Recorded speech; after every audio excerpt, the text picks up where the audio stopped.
Hello everyone, my name is SBayesvid, and today I will be discussing emotional intelligence in the workplace.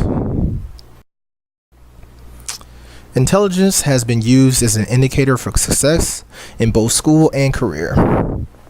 Psychologist David Welcher said intelligence is the aggregate or global capacity of the individual to act purposefully, to think rationally, and to deal effectively with this environment. Historically, intelligence was measured using intelligence quotient, or IQ. IQ measures a person's intellect or capacity for knowledge and reasoning ability, or how well someone can use information and logic to answer questions or make predictions. Modern IQ tests often measures a person's ability in a few distinct areas: spatial ability, visualizing shapes and figures; mathematic ability, using logic to solve problems; language ability, solving word puzzles or recognizing words with jumbled letters; and memory, recalling visual or oral information.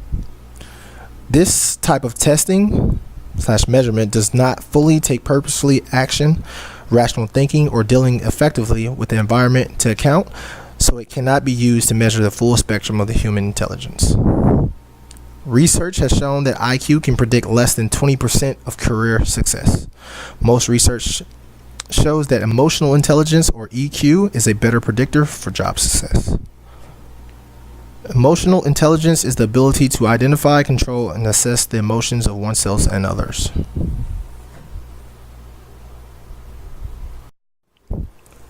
There are 5 components of emotional intelligence, as described by Daniel Goleman in his 1995 book, Emotional Intelligence: Why It Can Matter More Than IQ. Self-awareness, self-regulation, and motivation are personal components, or ways in which we handle ourselves. Empathy and social skills are social components, or ways we build and maintain relationships. Self-awareness is an individual's ability to understand their own personality, including their strengths and weaknesses.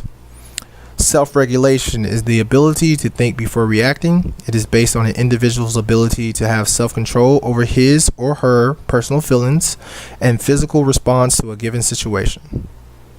Motivation is a person's internal drive to succeed. According to Goleman, it is a person's passion to work for reasons that go beyond money or status and prosperity, to pursue goals with energy and persistence.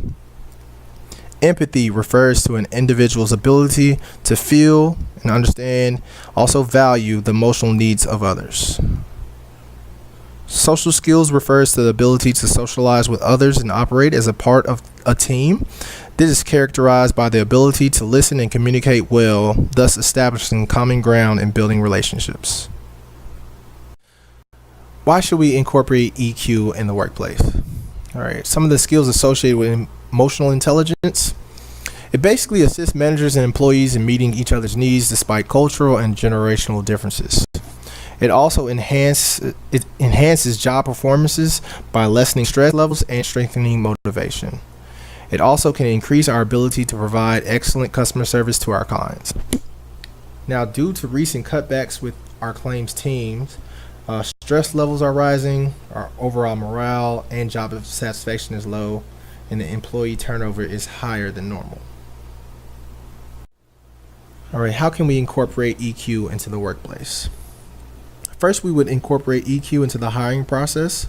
This can be done by developing interview questions designed to assess self-awareness, interpersonal skills, stress management, adaptability, optimism, and a level of happiness. This is important because it is better and cheaper to be proactive during the hiring process rather than reactive once an individual with low EQ is hired.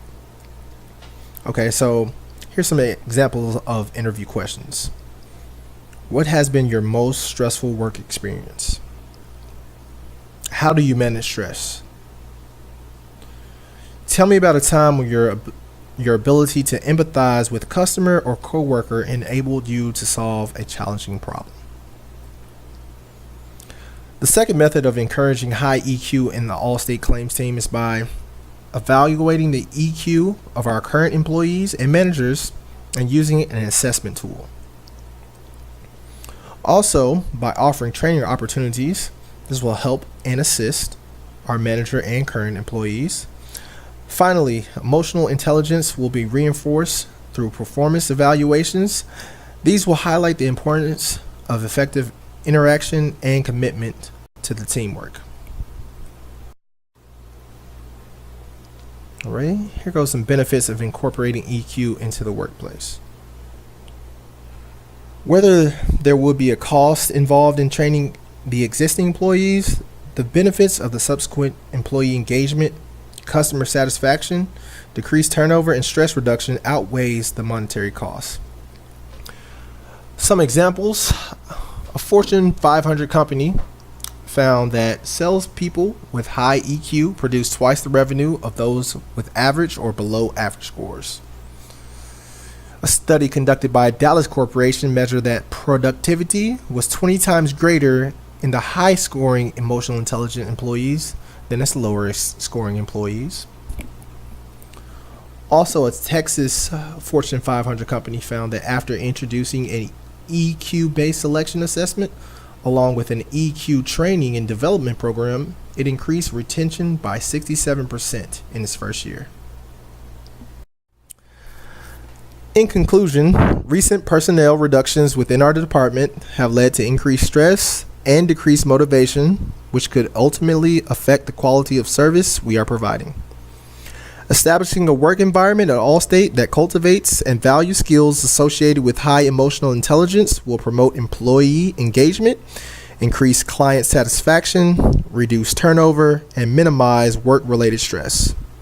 This can be accomplished by investing in the inclusion of emotional intelligence into the hiring, training, and evaluation of employees of all levels in the Allstate Claims Department.